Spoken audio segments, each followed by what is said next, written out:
বলতে থাকে বন্ধু আমার ভাইরা বাবারা কেন জানেন গো বাবা যে আপনার ওই রোজার মাসটাতে তারা রোজাও করে না অতএব কিন্তু তারা রোজার মাসকে ঠিকভাবে সম্মান শ্রদ্ধা করে না কিন্তু আমার আল্লাহ পাক আল্লাহ তাআলা ওই রমজান মাসের ওয়াসিলাতে রমজান মাসের বরকতে আমার আল্লাহ পাক আল্লাহ তাআলা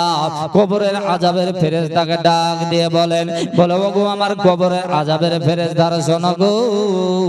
আমি আল্লাহ পাক আল্লাহ তাআলা এই রোজার মাসের ওয়াসিলাতে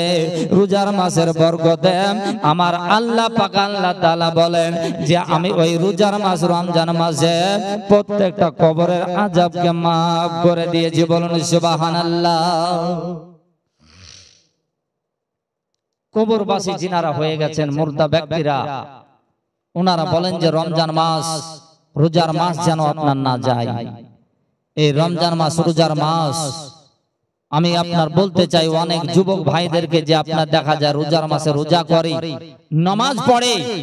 আর রমজান মাস চলে গেলে তারা আর কিন্তু আপনার নামাজও যায় না মসজিদও যায় না নামাজও পড়ে না।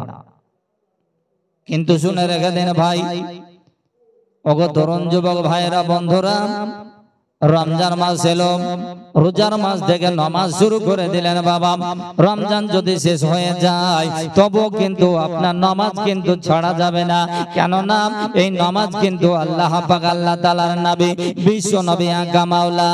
আপনার আমার উপরে 5 ওয়াক্ত নামাজকে ফরজ করেছেন আর আমার হাবিবুল্লাহর উপরে নবী মুস্তাফার উপরে 6 ওয়াক্ত নামাজকে ফরজ করেছেন বলুন সুবহানাল্লাহ। 6 ওয়াক্ত নবীর উপরে নামাজ ফরজ। আল্লাহ রাসূল আকা মাওলা তাহাজ্জুদের নামাজ আমার নবী মুস্তাফার উপরে তাহাজ্জুদ নামাজ ছিল ফরজ আর যে তাহাজ্জুদ নামাজ আপনার আমার জন্য তাহাজ্জুদের নামাজ হচ্ছে সুন্নাত। এই আব্বাজি আমার শোনা মানে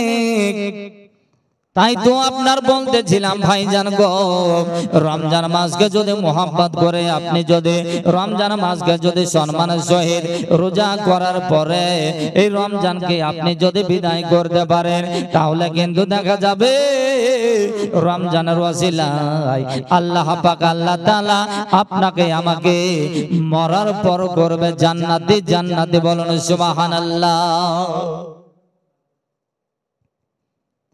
বাবাজি আমার মুসলমান কিন্তু আমরা দেখা যায় আমাদের ঘরে মা বোনেদেরকে দেখা যায় যে আপনার দেখা যায় রমজান মাস রোজার মাসে অনেক মেয়েরা আছে অনেক বোনেরা আছে অনেক মায়েরা আছে তারা